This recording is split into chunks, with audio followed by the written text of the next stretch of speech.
Everybody, I hope all of you had some time to review. Only yesterday we did, so we have to start again.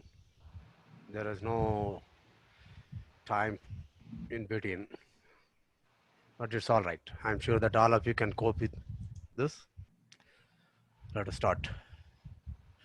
Yeah, see, so far I did not give a reference to what I was doing, but I did a lot of things which are not in this. But if you want to learn several variable calculus and you want to be confident, I suggest you read this article. Okay. And from tomorrow onwards, I think I may be using ideas from this article possibly. You can download it from the space. This, okay. There are about 240 articles of mine which are you can download. You can do the search. You can ask for several variable calculus. Then this article will appear. So 345. So let me try to stop at 445. So let us quickly recall what we did yesterday. I had a function f from subset, okay, u in R2 to R, and A is a point in U. I wanted to say f is differentiable at A. So you are all mute then. Look at this article I talked about. Anyway, I will be sending the PDF file, so there is no need for you to write down that. Okay, I'm going to recall our last definition yesterday. U is a subset of R2. Those who know something about like a third year student, open set, but don't worry about that. Okay, A is a point in U. I want to say f is differentiable at A. What I want is there exists two constants C1 and C2 real numbers, and so that you give me any epsilon positive, I can find a delta positive, so that distance between xy and AB, if this is less than delta, I want to say the distance between f of xy minus f of AB minus C1 times the increment in the x variable minus C2 times the increment in the y variable. This should be less than epsilon times square root of a squared plus y squared. X squared plus y squared.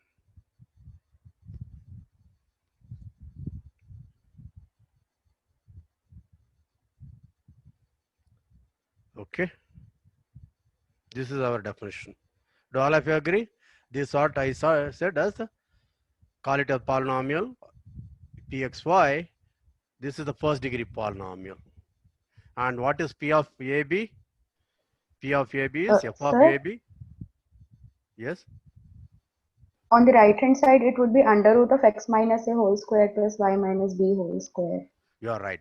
Thank less you. than epsilon times. You are right. Thank you. Thanks. I was thinking in terms of 0, 0, so I was writing. You are right. Thank you.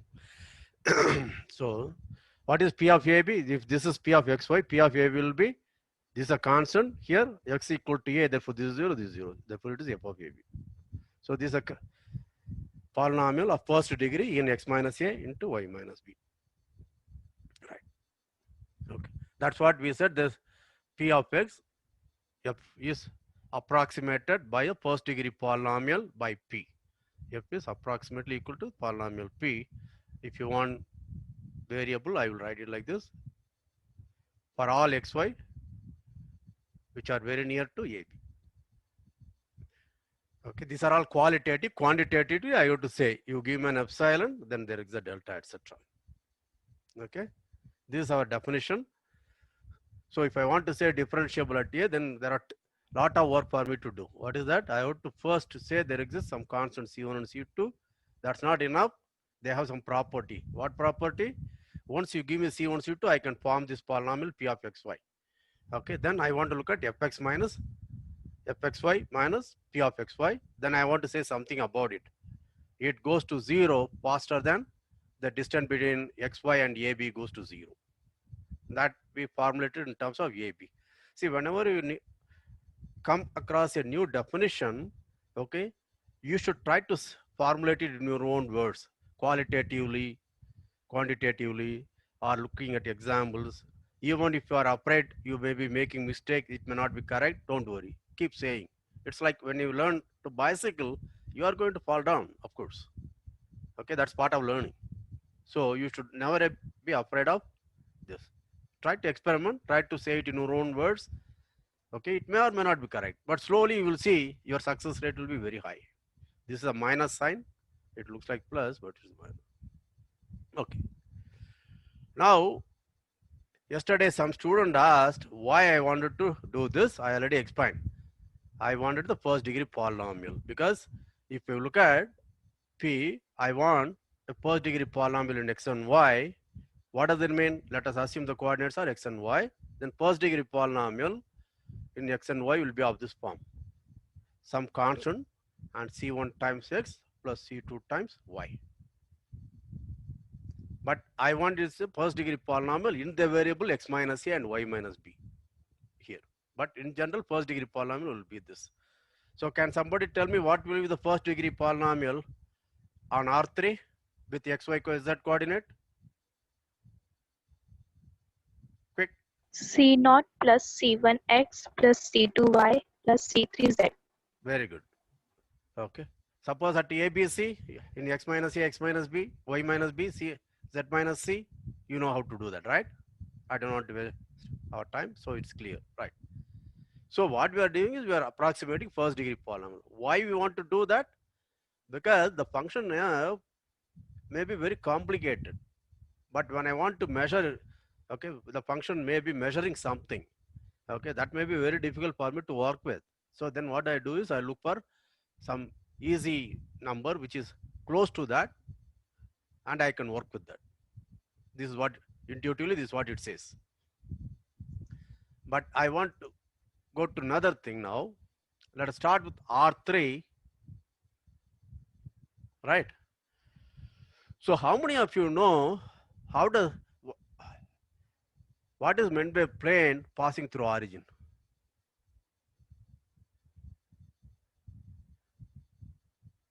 All of you know that, right?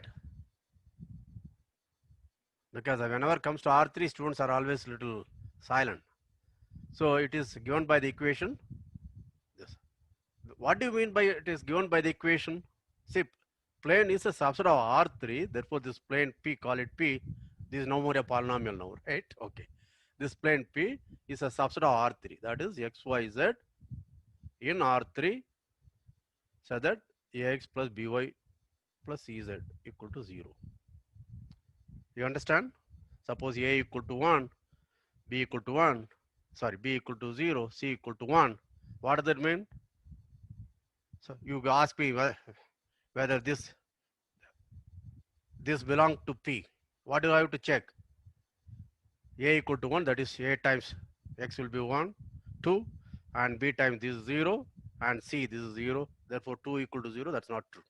You understand? Whereas if I put minus 2, that will be there. A times 2 and b is 0, 0 times 1, then c times 2 minus 2, therefore that's 0. You understand? So this is known as equation of a plane passing through origin. And I'm not very good at drawing picture, but let me try my hand.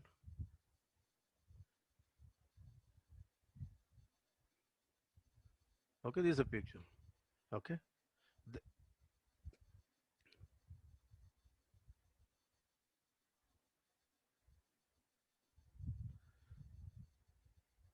This is the plane. Okay, this is the XYZ axis. This is a plane which passes through the origin. Right? Now, what is the relation of ABC to the plane? Notice that since we want it to be a plane, we are assuming at least one of the coordinate ABC is not 0. Because if all are 0, then this will be all of R2. You don't want to call it a plane then. Sorry, it will be all of R3. Do you follow me? Yes? Please say yes if you follow me. Because I should know where you have difficulty so that I can stop and explain further if necessary. Okay. Now, what is the geometric meaning of ABC? How is ABC geometrically related to P, the plane? Is there any relation? Does anybody know that? So they are the dr's direction ratio of the plane. Yeah, but there is a much better word. Have you heard this word? Normal. Yes. Yes. Okay. Because when you say direction ratio, sometimes you may insist a squared plus b squared plus c squared equal to 1, which I don't. You understand that? I do not know. I always call it a normal. Okay. It is perpendicular to the plane. Now, I just want to ask you different questions. I have point x naught, y naught, and z naught. Okay. This is a plane passing through origin. Okay. Now my point is somewhere here. I want a plane passing through this point which is parallel to this plane. Call it P1. P1 should be parallel to P and it should pass through this point which is x naught, y naught, z naught.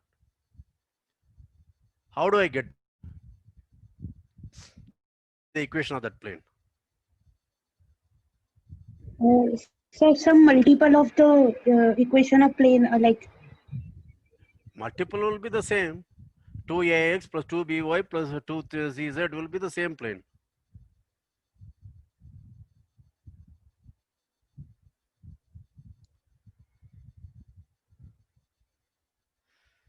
So first, let us go slow. That's why you see you should, unfortunately, coordinate geometry 2-dimension, 3-dimension has become algebraic manipulation. The geometry take, okay, the last bench in the classroom. Okay, that's a problem. Now, if I want to say it's parallel, what all it means is the normal to this plane should be this whatever was the normal to this plane. Okay, this should also be the same normal. That means the normal should all again be ABC to this plane P1. Okay. Then how do I do that? But then it has to pass through the point x naught, y naught, z naught.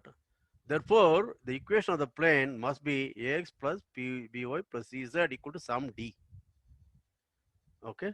So what I'm doing, I'm simply, let me stop it and try to show. Now can you see me? So this is a plane passing through origin. Okay, this is a point. Then what do I do is I simply translate it and let it pass through this. This is what I try to do. Are you able to see that?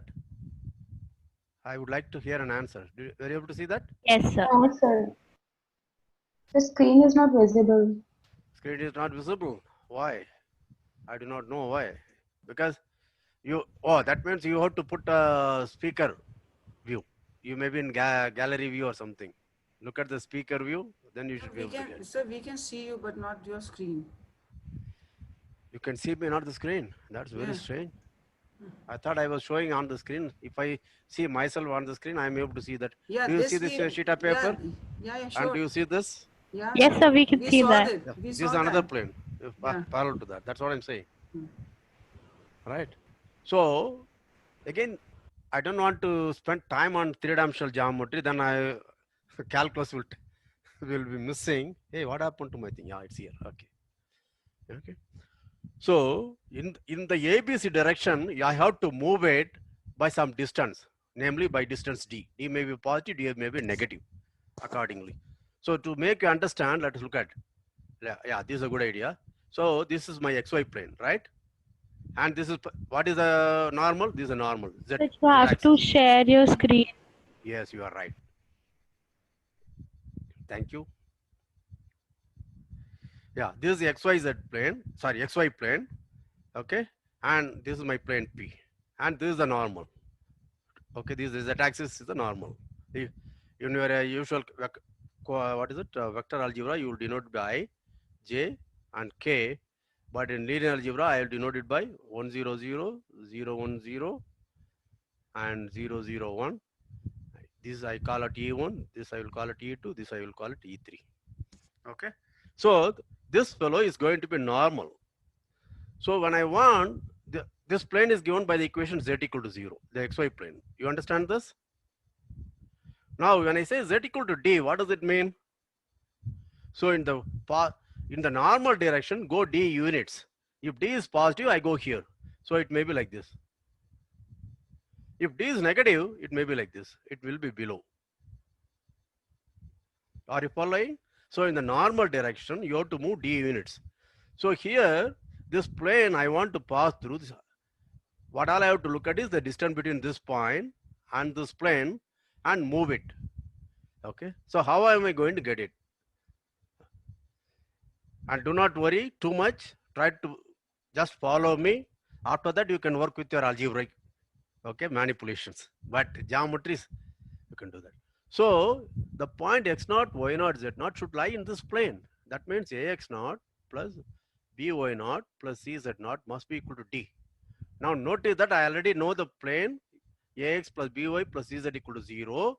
That is a plane passing through origin. I wanted a plane at x naught, y naught, z naught, which is parallel to that and parallel, okay, which passes through this point and parallel to this p. I know the equation is given by ax plus by plus cz equal to d. What is unknown to me is d, because you already told me the ax plus by plus cz equal to 0. This plane is already given to me. To decide this plane, what all I know I have to find is what is the value of d. That I found out now. Therefore, the equation of the plane which is parallel to p and passing through x naught, y naught, z naught is ax plus by plus cz equal to ax naught plus by naught plus cz naught. How many of you understand what I'm saying?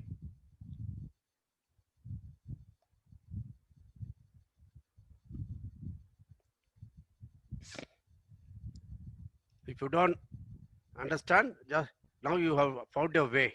You give me equation of a plane passing through origin ax plus by plus cz equal to 0. I want a plane passing through x naught, y naught, z naught, which is parallel to the given plane. Then the equation of the required plane is ax plus by plus cz equal to ax naught plus by naught plus cz naught, which is same as saying a into x minus x naught plus b into y minus y naught plus c into z minus z naught is 0. Please say yes if you understand. This three-dimensional coordinate geometry. That's what I tried to put a little more geometry rather than algebra.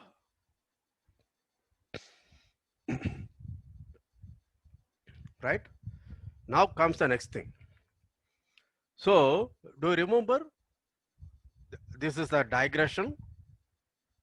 I am going back to differentiation now. Now let's look at one variable case from f from r to r, maybe some interval if you want. Then if I draw the plot of this, the graph of this, then start with the point a here, and this is a comma f a. Then what was f dash a? There was a geometric interpretation for that, is the slope of the tangent passing through the point a comma f a. You understood that? Now I am going to say this definition which I wrote down here gives an analog of this. What does it mean? I will explain.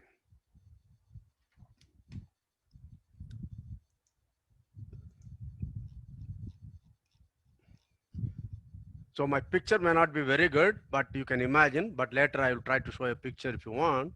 So I have some domain, and this is the graph of this. What is the graph? X, Y, f of x, y, where x, y lies here. Okay, this is the graph. Okay, you understand this? And start with the point a comma b here. Then this point will be a f a, sorry, a b f of a b. Okay, then what am I looking for? I am looking for a plane passing through this point a b f of a b, which is on the graph of the function, and I would like to call it as a tangent plane. So I am looking for a plane which approximates surface near the point AB, near the point AB f of AB. Is this attempt clear? The goal, is this clear? This is our goal. Is the goal clear? Just I will show you a picture. I just now closed it.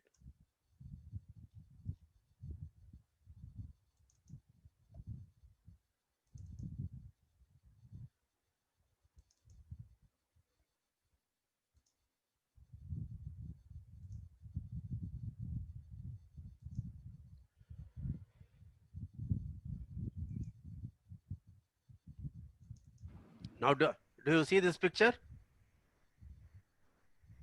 Please say somebody. When I ask questions, Yes, somebody has to say. sir. Yeah. No. Please say in terms of symbols. That will be easier. You understand that? This is the graph of F. Then what I am looking at? This is the point A, comma B, comma F of AB. I am looking for this plane. This is the plane I am looking for. Okay. That's what I was trying to draw. It was. Now let's go back to this. Now, therefore, I am looking for a plane which passes through the point AB, F of AB. You understand this? Now, let us look at how do you describe the graph of as a subset, graph of F as a subset of R3? This is by definition set of X, Y, F of XY. In R3, where is XY? XY is in the domain. Is that clear? Right. Therefore, I can write this graph as Z equal to F of XY. Because the Z coordinate is nothing other than F of XY. Do all of you understand this? Yes? Okay. So, at the point A, B, I have F of AB. So, what I want is, I want a plane passing through AB, F of AB. Therefore, I am looking for an equation of the form Z equal to alpha X plus beta Y. You understand? Any equation is given by Ax plus By plus Cz equal to some D. Make it 0 to start with if you want. Okay, or make it D.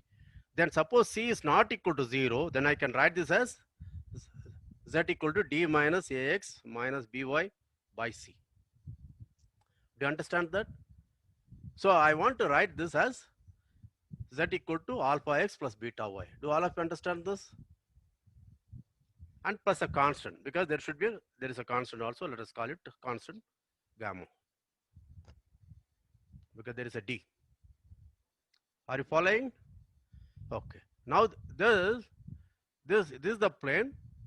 I want to find the equation of the tangent plane. This should be passing through the point A, comma B, comma F of AB. What does that mean? The Z coordinate of this point must satisfy this equation. That means F of AB must be equal to alpha of X plus beta of Y plus gamma, when X equal to A and Y equal to B. Are you following me?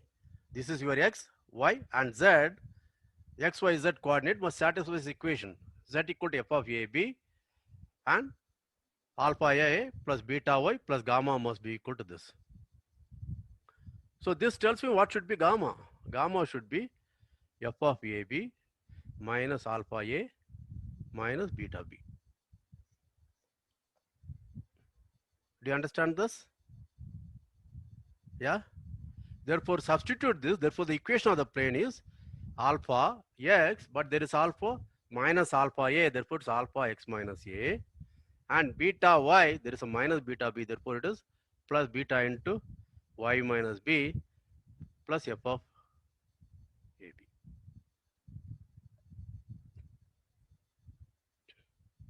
I hope I'm writing it correctly. Do you understand this? This is the equation of the plane through A, B, F of AB. Now go back to this, our definition of derivative. Look at this. F of xy, that is your z, is equal to, forget this, look at only this part. This is f of ab minus alpha into x minus a minus beta into y minus b. You see that? That's the equation of the plane.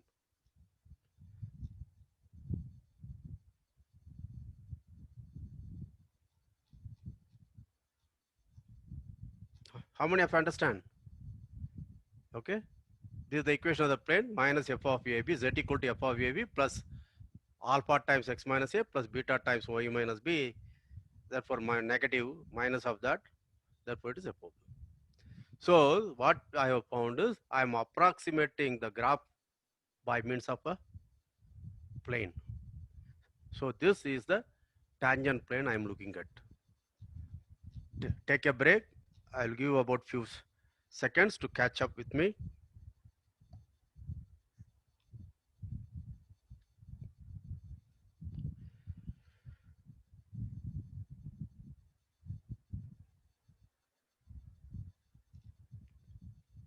You should tell me if you want me to move up or down of the screen.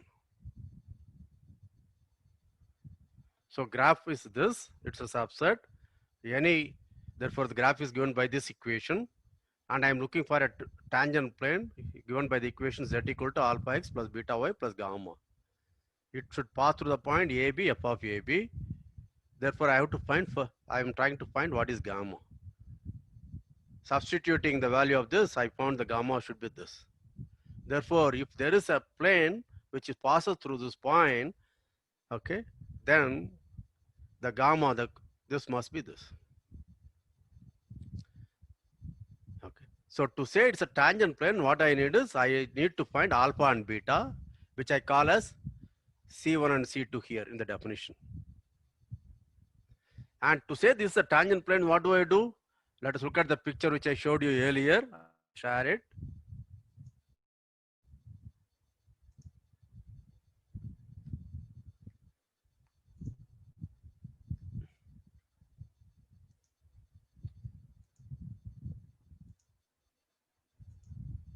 Right? So on the surface, which is below the tangent plane, move around this point below the tangent on the surface, then the distance between the point on the surface on the graph and this tangent plane will be negligible. The error is very small and we have control over that error. That's what differentiability definition tells us.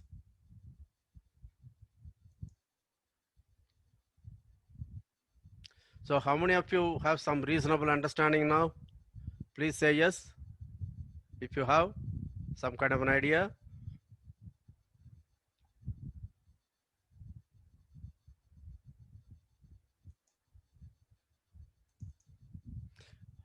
Shweta, is there any flickering? No, sir. Okay, good.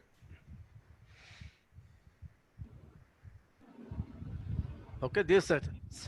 So what we have done, differentiability, we had defined already in analogous way as in the one variable case.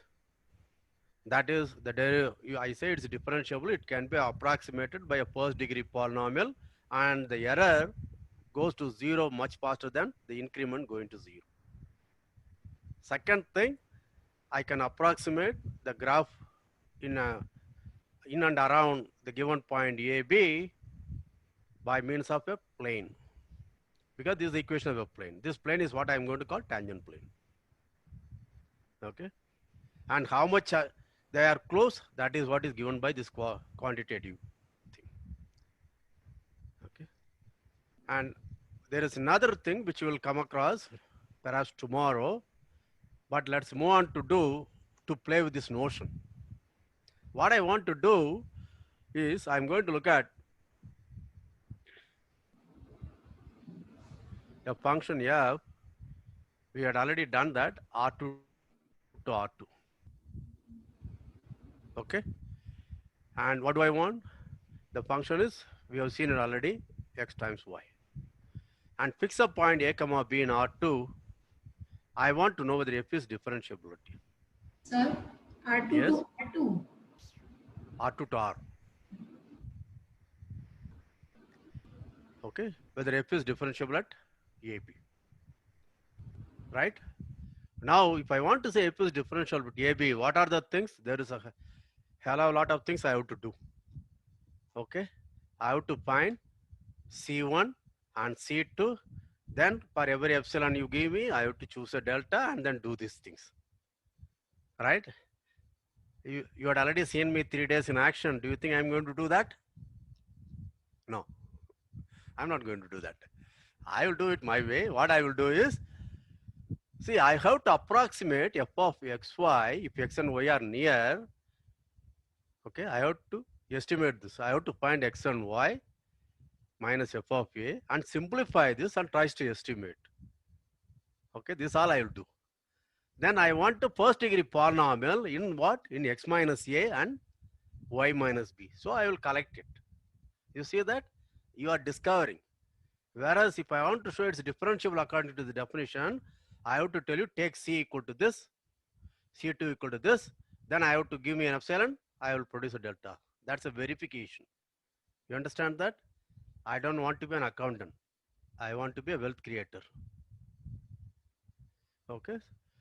So what is f this? So let us write x equal to a plus h and y equal to b plus k. All right. Then this is what is f of xy?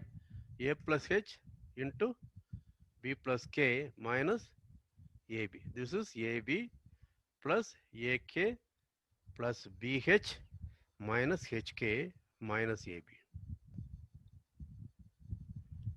This is ak plus bh minus hk. You understood this? What I did was pure algebra. There is nothing. Now comes the thing. What do I know? I want first degree polynomial in what? X minus a. What is x minus a? H. And y minus b. What is y minus b? K. So I am looking for a first degree polynomial. Okay. That will give me what is C1 and C2. Then I have to show it can be less than epsilon times something. Are you following me? Please pay attention. I want one student to come up with an answer. What should be my C1? What should be my C2? What should be the polynomial HK? Please pay attention. My polynomial I had already written. I want some student to come up with an answer.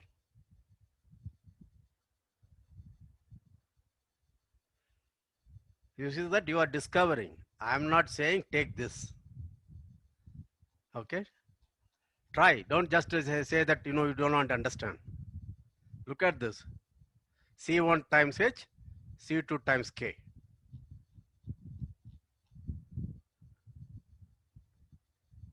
What are the first degree terms in this, in HK? AK plus B, BH. Speak louder, AB. please. AK plus BH. AK plus BH is correct. But then what is my C1? A. A. No, no. Sorry, H, B. Yes. B. C1 is V And C2 is K. Therefore, it is BH plus AK. That's my first degree. Because H and K, there are two. Therefore, it's second degree. Do you understand that? Yes, sir. In H, it's first degree. K is 1 degree. But then the product will be 2 degree. Okay, degree will be 2. You follow that? Therefore, what is my C1? B. What is my C2? A. Therefore, what am I supposed to show?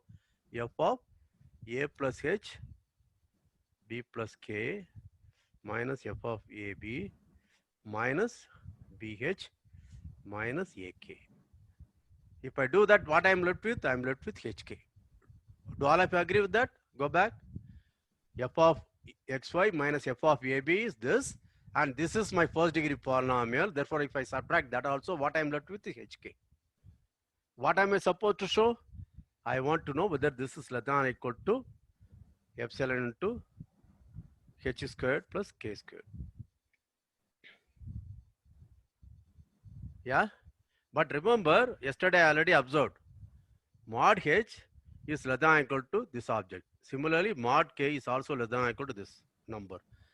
This is equal to mod H into mod K. Therefore, this is less than or equal to square root of H squared plus K squared into square root of H squared plus K squared. Therefore, it is H squared plus K squared. Are you following? Yes. Therefore, f of A plus H, B plus K minus f of AB minus BH minus AK by square root of H squared plus K squared will be square root of H squared plus K squared. Sir, it is flickering now a little bit. Yes, that's The what I want left to know. side of this, the Sure. line flickering. No, okay. Now does it flicker? Just tell me. So this goes to 0 now, as h go to 0. So we have proved the function is differentiable. We also found out what is C1 and C2. So are you following?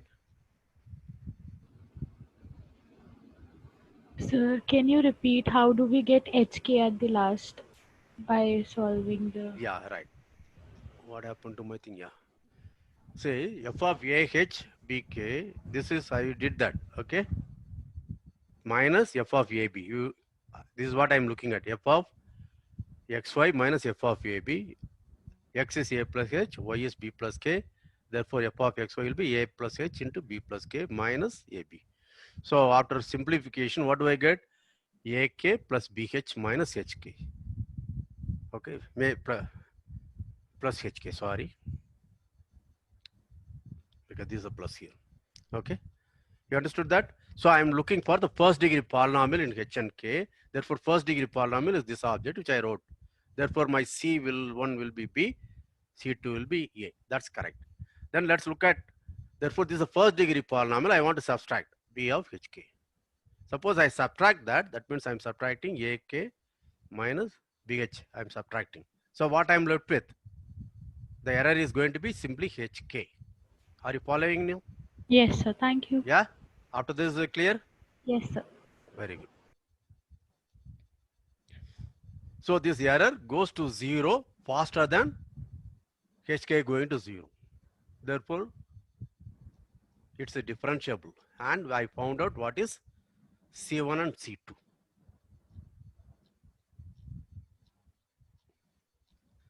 Okay. I just wanted to do this because this is not, you will not be doing because I know what you would have done, but I wanted to do it slightly different way. Now I have another, I think we started around 45, so I have another 22 minutes. So now I can go to this. Is this clear to you? Okay. Let us do one more very trivial exercise. I have slightly more difficult, not difficult, easy exercise, but let me do a simple exercise. Suppose f is R2 to R. Now f of xy is x plus y. Do you see that I'm looking always at simple functions? This is one thing you have to learn. When you are learning some new subject, look at very simple example which are easy to work with, which also give insight. If you look at very complicated example, the example will be complicated, so you will be immersed in the complication. You will lose the ideas. What English people will say, you will miss the wood for the trees. So I want to know whether f is differentiable at AB. Therefore, let me look at f of xy minus f of AB. That will be x minus a plus y minus b. That is x plus y minus a plus a minus a minus b. I am writing this. So what do I want? I want the first degree polynomial in x minus a and y minus b. You can see that it's served on a silver platter to me. Okay.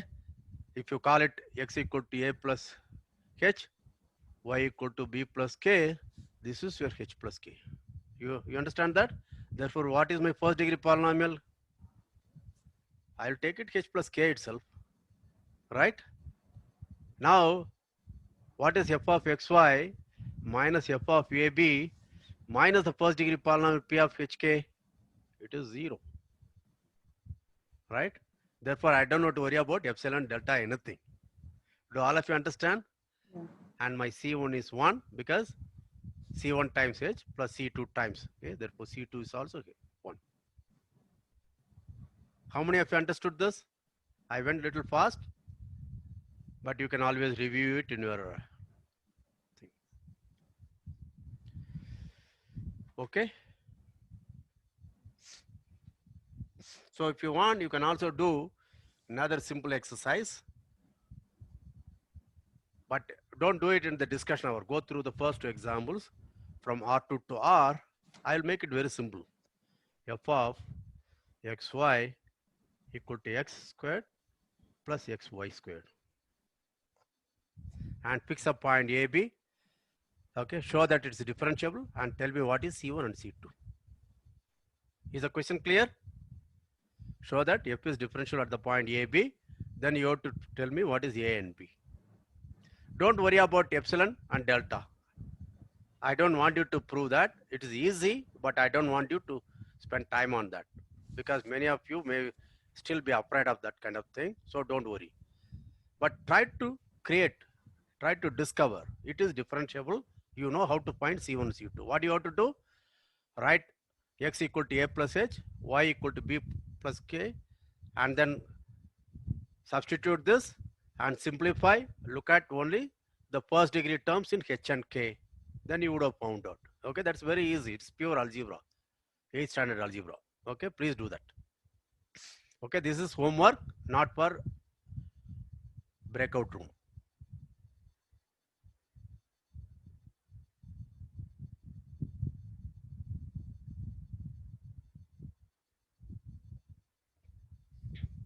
Okay, now let's come back. So I found out C1 and C2. Now what I want to do, suppose f is differentiable. Okay, that means there exists C1 and C2 such that this happens. Are you able to see the screen? Okay, suppose f is differentiable at AB, that means there exists C1 and C2. This must be true. Okay. Now what my question is, somebody had told me f is differential at f is differential at AB. Okay. That means he has his own C1 and C2. Now just because of the fact you told me f is differentiable at AB, okay, let us say one of your teachers have told you.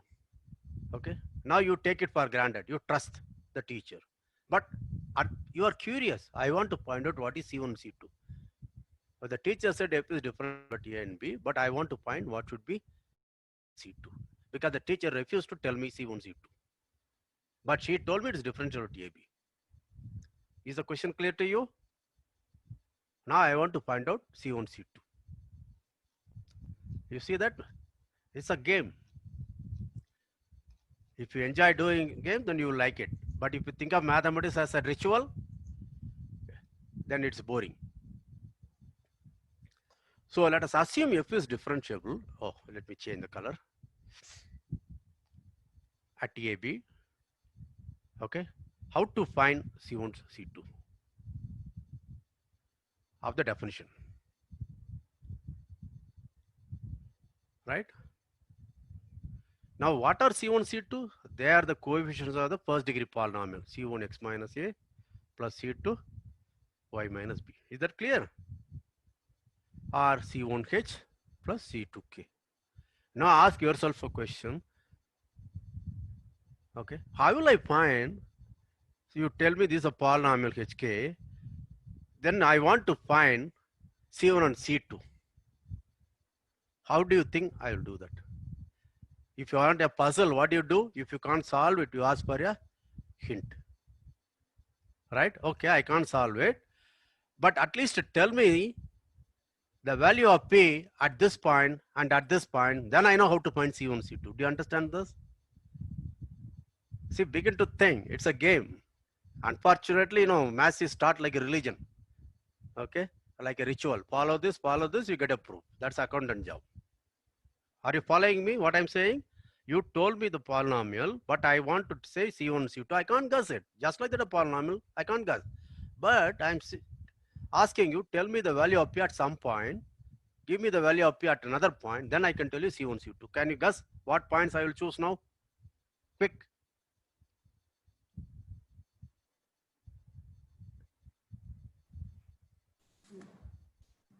Sir, 0, 1, 1, 0. Exactly. Take 1, 0. Okay. H equal to 1.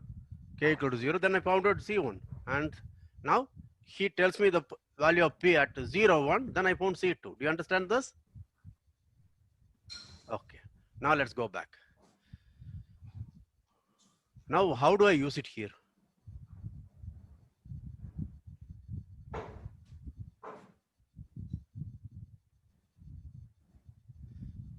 Yeah.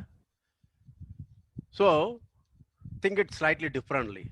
If you have told me this value of 1, 0, then C2 is going to be 0, right? Yeah. So I would like to make C2 0. What will I do to make this second term 0 now? I do not know how to make C2 0, but I can make C2 times y minus b 0. How will I make it? Y equal to B. That's it. Now suppose I take y equal to b, then for all points f of x comma b, you understand that? So that x comma b and a comma b are at a distance delta at most. Then this result still be true. Please think. Okay, maths is fun if you begin to think. Okay, classroom is not for notes taking. You follow what I'm saying? I want to make this fellow 0. I do not know how to make C2 0, but I can make y minus b 0. That means take y equal to b.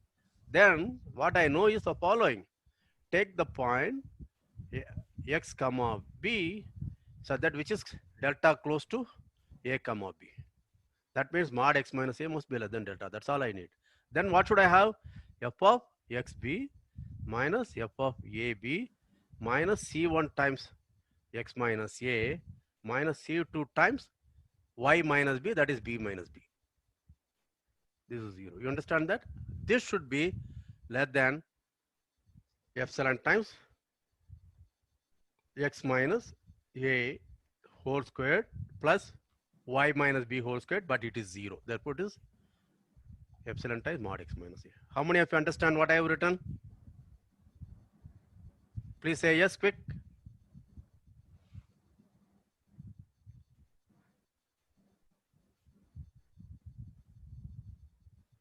Now the fun starts. Now what will I do? I take x minus a to the left side. Therefore, what I have is f of xb minus f of ab by x minus a minus c1 is less than epsilon whenever 0 less than mod x minus a less than delta. Do you get this? Please say yes if you get it. Quick.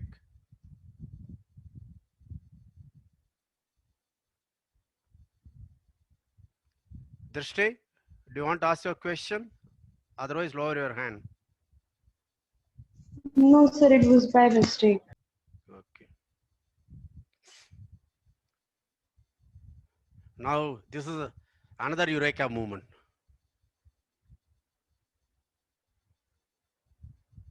What is the Eureka here?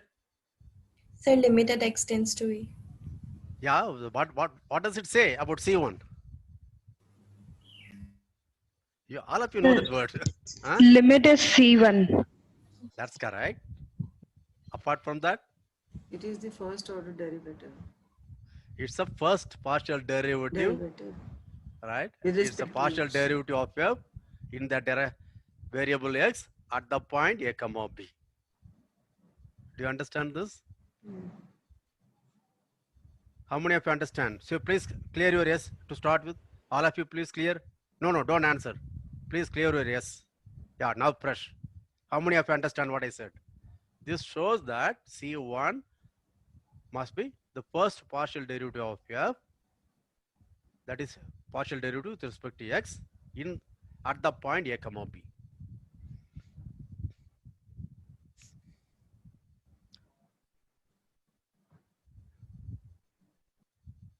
You see that? If you are ready to think, you discover mathematics on your own. You don't need a teacher, you don't need a book. But we need a teacher and book because we can learn faster. Because learning like this may take a lot of time. But on the other hand, it makes you how to think. That's more important. Knowing facts is not important. As Einstein said, nowadays Google is there. Okay, I can ask for anything, I will get the answer. So why should I remember? But critical thinking, I have to do. Do you understand this? Let me formulate or conclude what I have found. If you tell me f is differentiable at ab, then I have a first degree polynomial c1 times x minus a plus c2 times y minus b, or c1 times h plus c2 times k. Then I know what is c1. What is C1? It is the first. Let me use the notation. I'll define it for those. I'm sure all of you know this.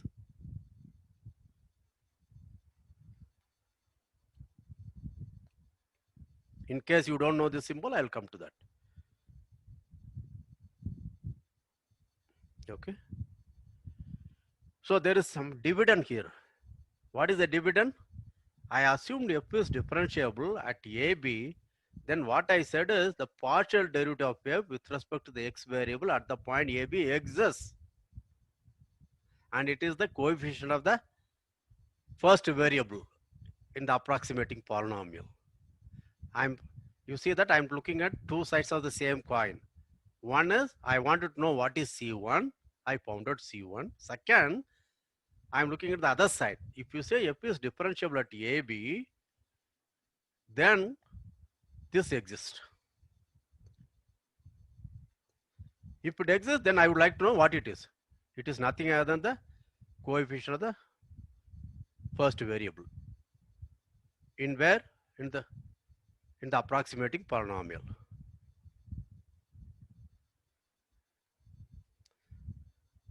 So whenever such a result is there, always look at the other side also. Many times people don't realize that. There are two sides of the coin. It's not a Cholet coin. How many of you know the Cholet coin? I'm sure all of you know.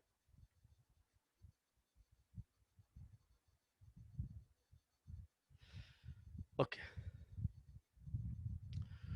So let us take a brief digression now.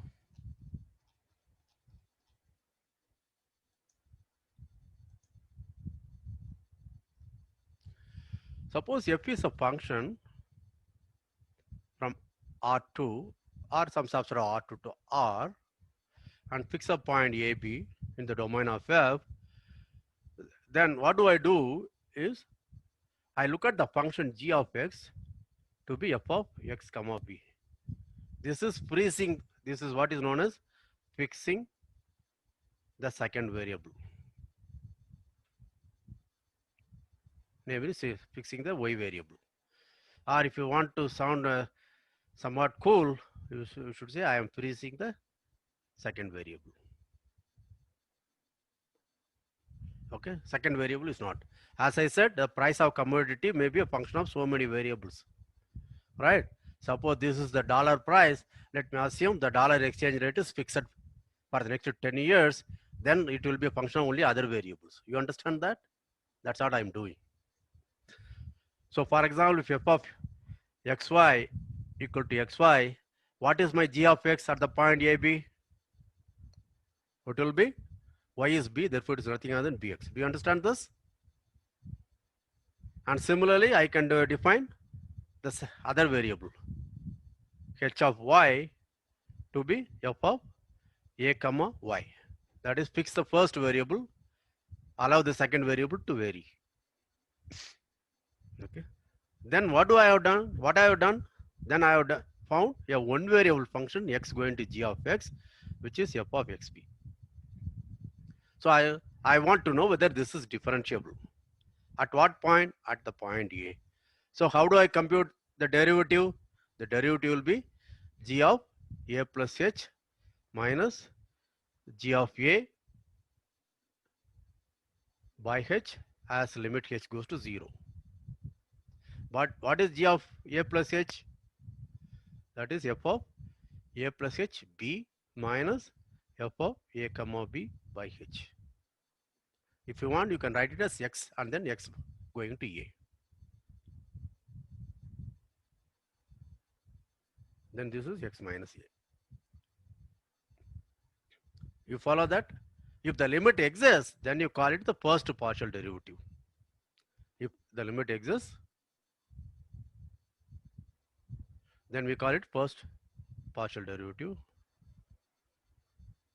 of f at the point a comma b. Notice that a and b both are involved. It is not at a only. Okay. Or you can also partial derivative of f at ab with respect to x variable. So how will I define second partial derivative? I look at limit k going to 0 of f of, how will I do that? A y plus k minus f of, sorry, b, a b by k. Then if the limit exists, I call it the second partial derivative of f at the point a b, or partial derivative of f at the point a b with respect to the variable y. You follow that? So what we have shown so far, okay, let me just pause, review. How many of you understood what I said so far? I'm sure all of you have seen it already, so you should have found it easy.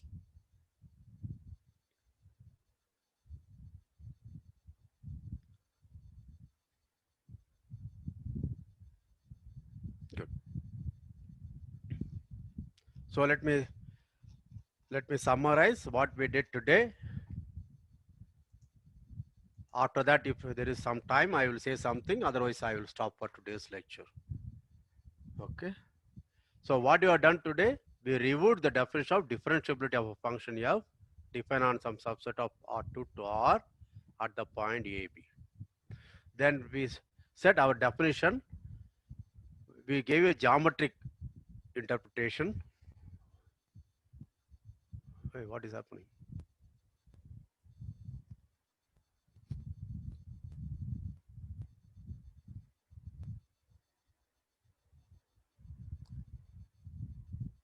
Geometric interpretation.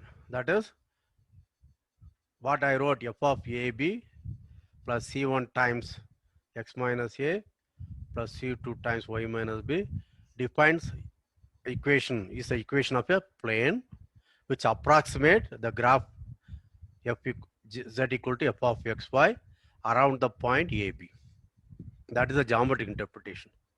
The other interpretation which we started earlier and again explained today is, I say f is differential of AB if I can find a first degree polynomial in x minus A and y minus B, and so that it approximates the function f of xy in and around the point AB.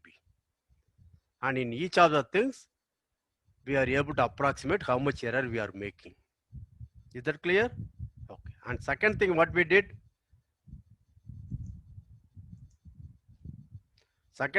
was, if f is differentiable at AB, okay, then there are two constants C1, C2. After that, we played with epsilon delta. So I want to know how to find C1, C2. If I know f is differentiable, how do I find C1, C2? What it told me was, C1 I can find out easily. How did I do that? If f is differentiable, then dou f by dou x. That is the first partial derivative at this exists, and that is C1. And dou f by dou y or del f by del y at the point AB exists, and that is your C2. As I said, there are two sides of the coin. C1, I know its first partial derivative, and C2 is the second partial derivative. Conversely, if f is differentiable, I am asserting the function has partial derivatives at the point AB. So, okay, these are the things which you have seen today. And this is a lot. Usually, this is what you do in the very first lecture of your differentiation class of two variables. It took us 4 days to come out to that, because given the time constraint and the volume of the syllabus, okay, teachers like us cannot spend a lot of time in the classroom on this. Then I have to finish 500 pages in the 30 lectures. Okay, so how many of you understand? Please say yes. I think it's better that I stop here and I'll go to a different plane or gear tomorrow. Not tomorrow, next lecture.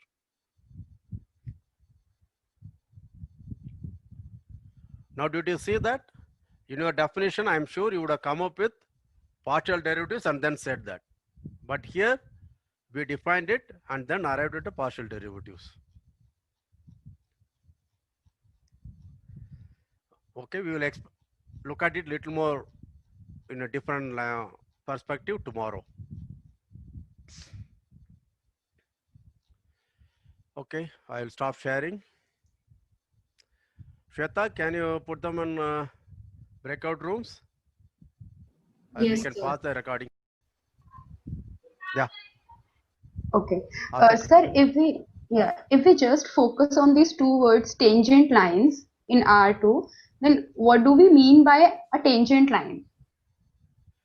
I mean, what is the definition of a tangent line? See, the unfortunate thing is, I yeah, I want to do all those things, but I have only 2 lectures. The first thing is how to define a line in R2, R3, or more generally even in Rn. Okay. Then Yeah. let's go slow. How do I define a line? How many data I need? I need 2 2 data. points. Right, 2 Yeah. points or a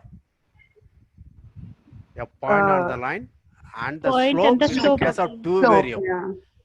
But in the R3, what I need is the direction in which it has to move. I have a point. Can all of you see me?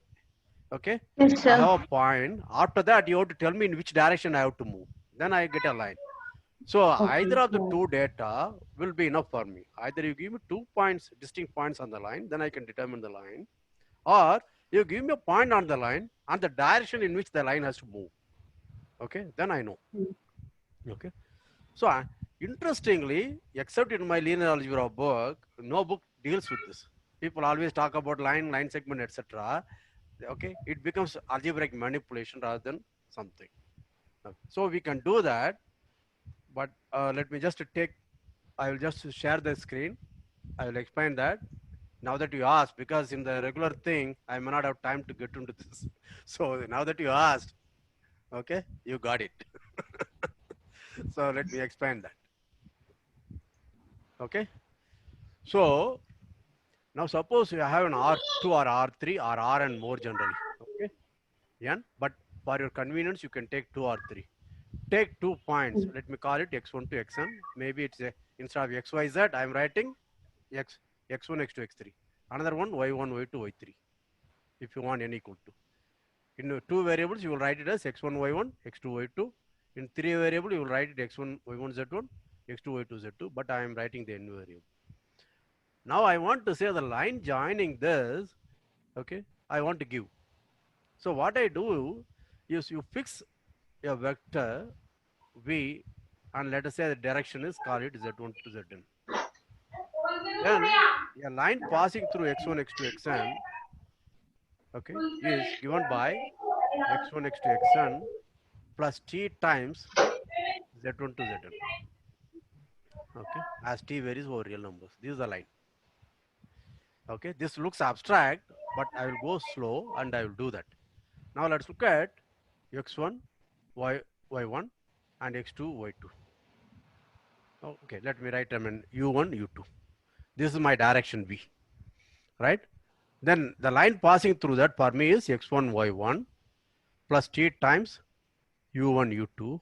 But what is that? That is x1 plus tu. Maybe I can also use it u1, u2. Yeah, u1, u2. And y1. Oh, I used uv. And let me, sorry, uv is the direction. So x1, y1 plus t times uv. So this is going to be x1 plus tu, y1 plus tv. Is that okay? Right. Now I want to say a line, a point xy lies on this line. What does that mean? That means there is a t so that my point xy is x1, y1 plus t times uv. That means this object. That means x must be equal to x1 tu and y must be equal to y1 plus tv. X1 plus tv, right? Y1 plus tv. Is that clear? For some unique t. Now I can solve for t. What is this t? t is going to be x minus x1 by u. But the same t is also equal to y minus y1 by v. Now do you see that? If it is a 3 variable, you would have written is z minus z1 by some other w. These are known as direction cosines of a line defining in R3. Whereas in R2, I stop here. You understand? Then u, v and v are the directions. Am I making myself clear? I think in R3 you call it direction cosines or something. One of the students also used some word. I don't remember that word. Yes, sir. What is that? Issues. Yeah? Direction ratios. Direction ratios. Okay, good. Okay, that's the word I wanted. Okay. Because I always think in terms of vector space and geometry, so that is easier for me. You understood that?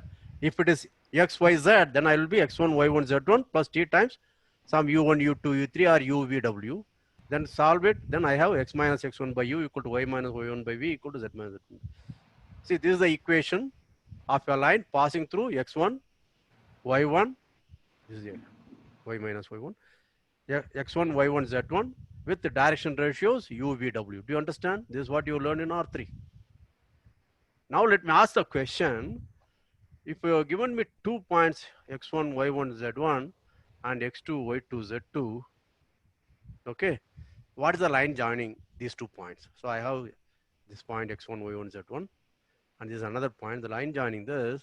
So you can see it has to move in this direction or it can move also in this direction. It matters. Either I travel from x1, y1, z1 to x2, y2, z2 or backwards, right? Therefore, the direction you can see is going to be the difference.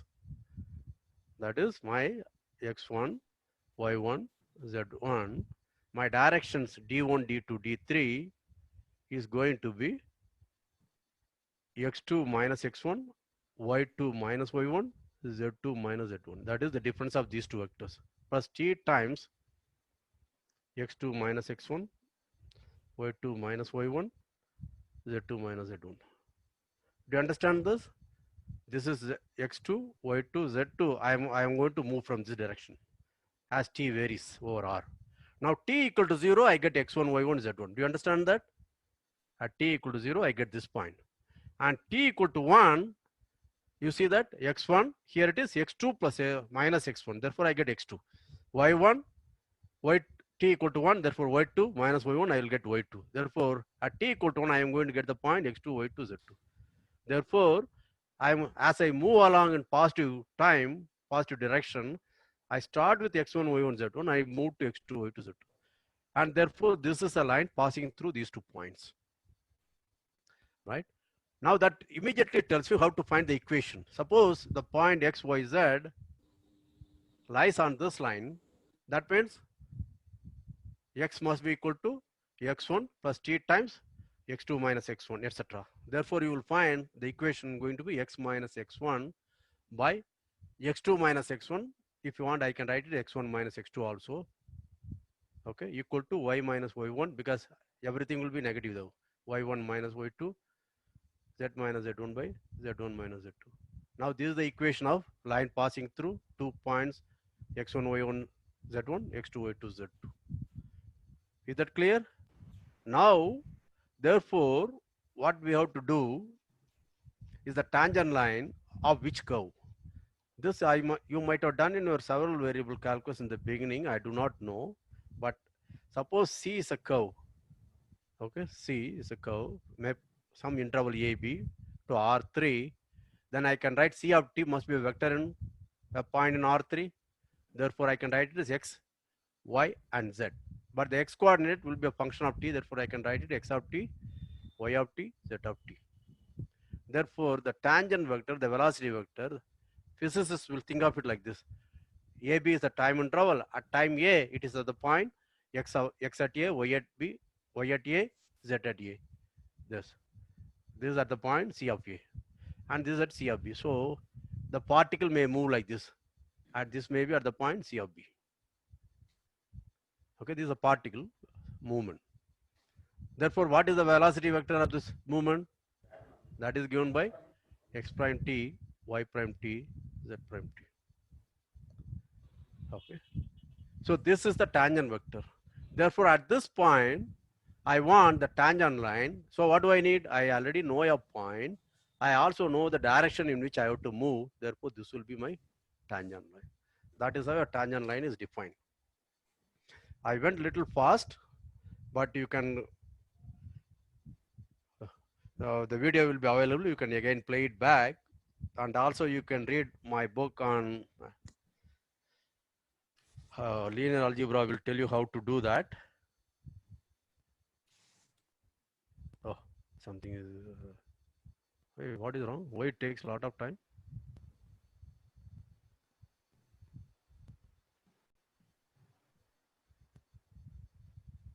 Okay.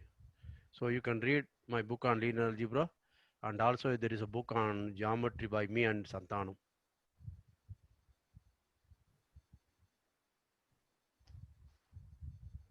I would have explained these things there.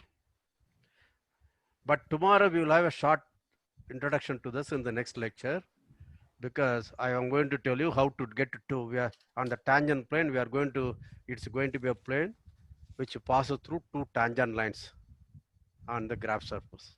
I will explain that tomorrow. Sir, so basically that curve should be a function. I mean, we cannot talk of any arbitrary curve and then talk of tangent on it. I mean, the See, things should be well you have to, defined. right, see, curve is not a subset. You understand that? Yeah. The image of a curve is a subset. Like a circle is is not a subset for me. Circle is a curve. Okay.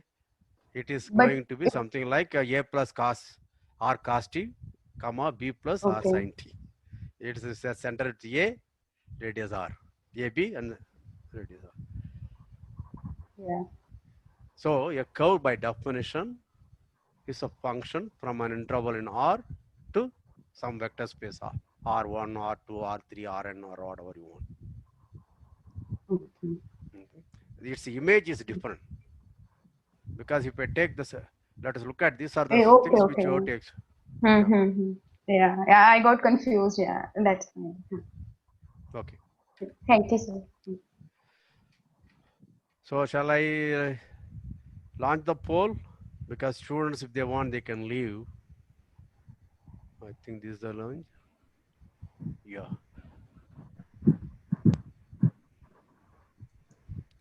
So there are 3 questions, 4 minutes.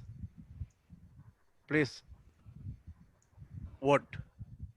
There are 67, so I expect at least about 57 to vote.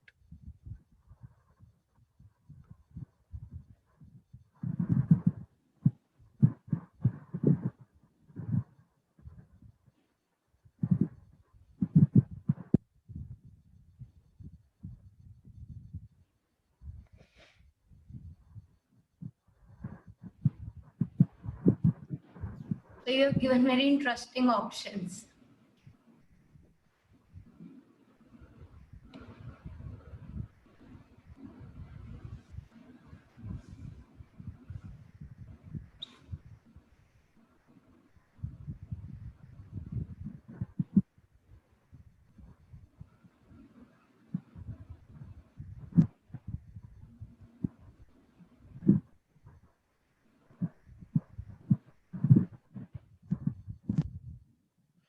Shivani, can you please mute your mic?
Good. I think that's about it.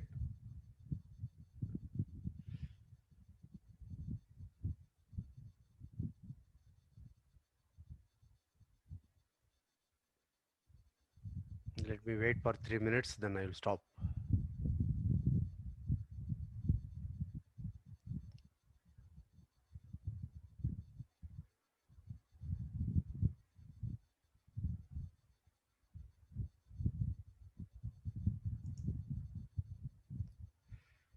I am sharing the results.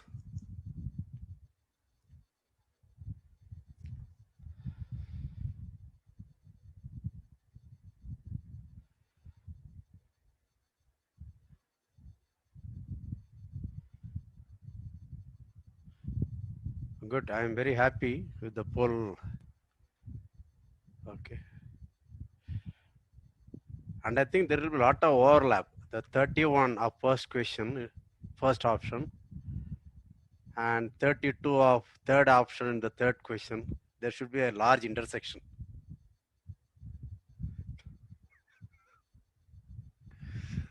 See, data is not important. Its interpretation is important, right? So we can keep saying, I don't know data on this, I don't know data on that, I don't know data on this, but I will collect all data from you. Okay, good. Thank you very much. So are there any questions? Let us go back. How many of you just tried to figure it out? See, two things. In breakout rooms, you should not wait for a teacher. Teachers, if you remember the etiquette PDF file which I sent, they are initiators only for first 2 days.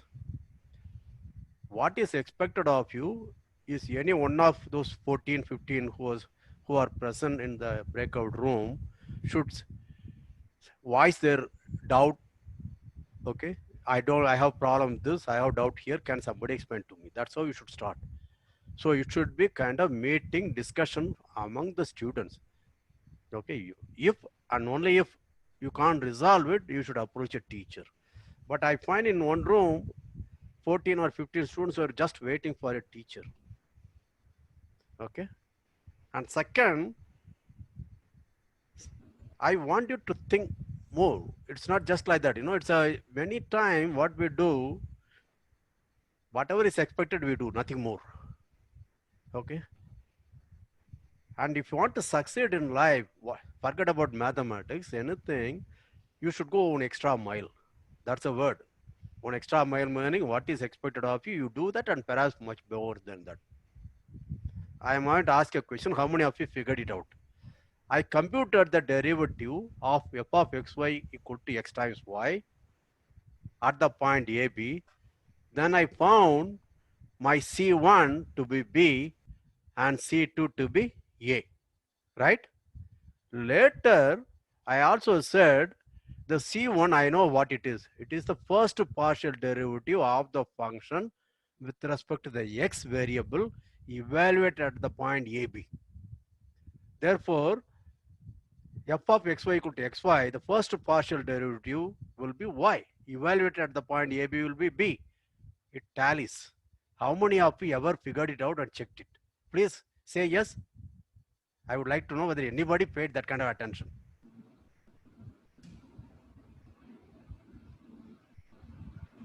Nobody. Sir, can you repeat the question? Well, so you should pay more attention then. Sir, I lost my connection for a bit, so I couldn't hear you. I think that's a wonderful excuse on these things, right? I'm joking. Do not get offended. I'm just joking. Okay. So do you remember? I said here for this function, we found out. Okay, let me just go ahead. It will be easier for me to do it here. So for the function f of xy, or something is wrong.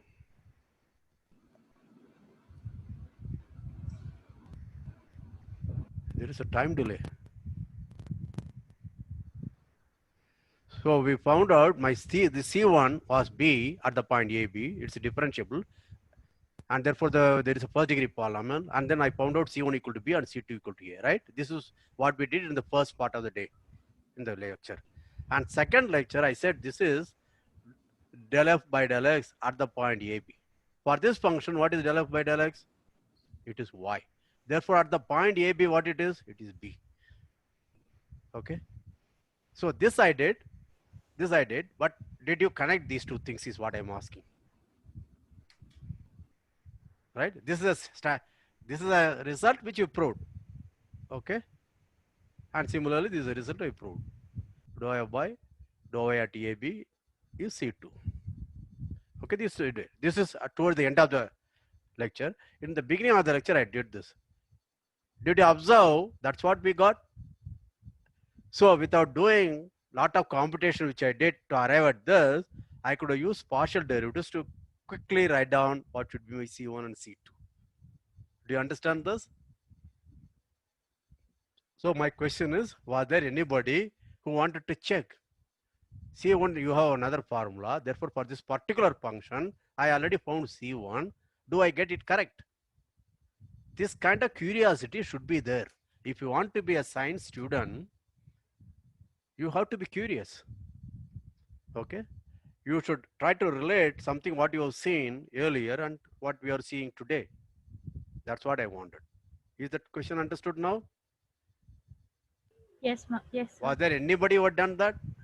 Please come online, tell me. Yes? Manjari, did you do that? You are a teacher, right? And Sunila Sharma, so 2 teachers did that. But then you as teachers would have defined using partial derivatives the notion of differentiability, right? Yeah, yeah. You would have said dou f by, right, del f by del x at AB minus del f by del x at AB, x minus A, etc. That would have been your definition, not C1 and C2. So No, that's not a yeah. surprise for you. No, but that C1, C2 explanation was very good. And also you Because saw we- how the way I In arrived this at. Yeah. way, Yeah, that explanation was good because we don't do it like that. we define See, partial the point is derivatives mine and is then become. a sense of discovery, like a child, Yeah. right? Try to explore Yeah, and the try way to find out. C1 and C2 were obtained, that was very good. Okay, are there any other questions? Otherwise, I think students had a long day. They should leave. Sir, Kritika wanted to ask. She messaged me privately that she wants to ask. Okay, I will be there. Kritika, you are there? Yes, ma'am. Sir, there was one question.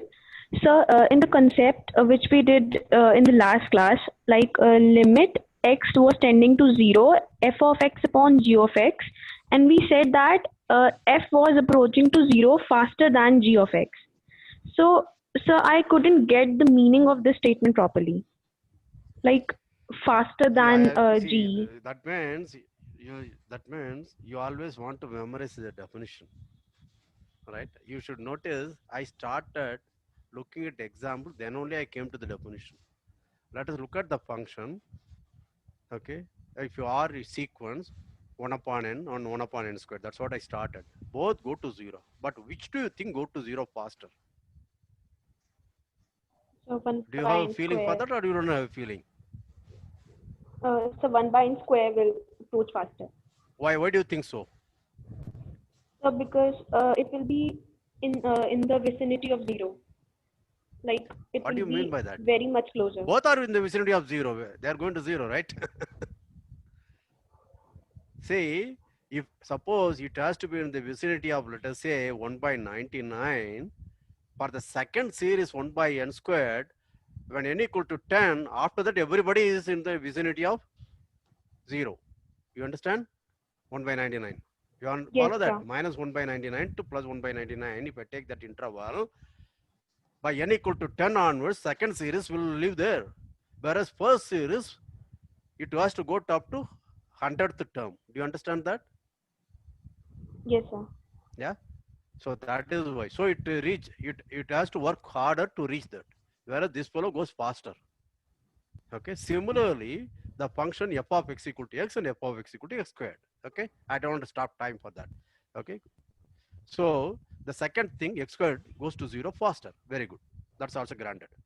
The third thing is, this is qualitatively I understand. If you give a function, somehow I seem to know which goes to 0 faster. For example, if I take 1 by x power n, okay, for x positive, and e power minus x for x positive, which goes to 0 faster? If I plot the graph of e power minus x, you will see e power x goes to 0 faster, e power minus x goes to 0 faster, right? It's all fine. Now, this is qualitative, but I have to verify. So I want to make a definition, quantitative. So what we do is, let us look at 1 by n and 1 by n squared. When I want to say 1 by n squared goes to 0, if I put 1 by n squared in the numerator and divide it by 1 by n, in, that is keeping 1 by n in the denominator, what, that limit should be 0. Do you understand? 1 by n squared and n by 1. Therefore, 1 by n, that goes to 0. Similarly, if I look at e power minus x and x power n, let me just share it.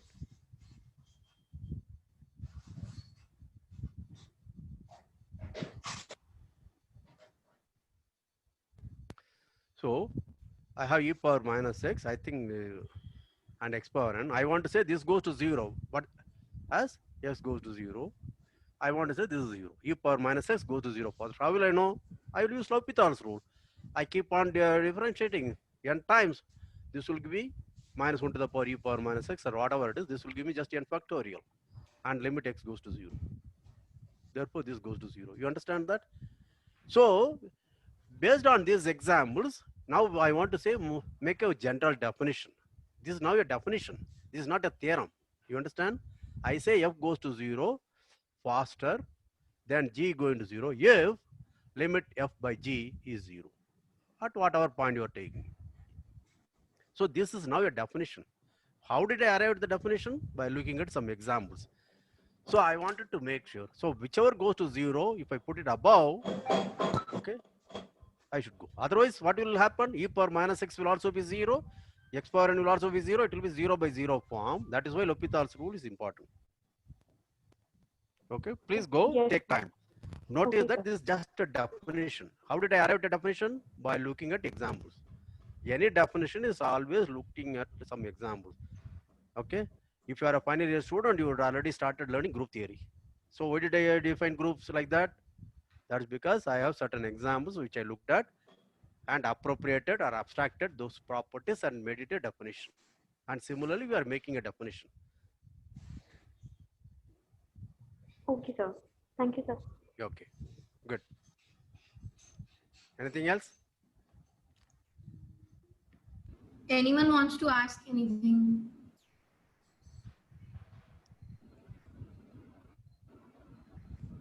Okay, I think students may leave. Thank you.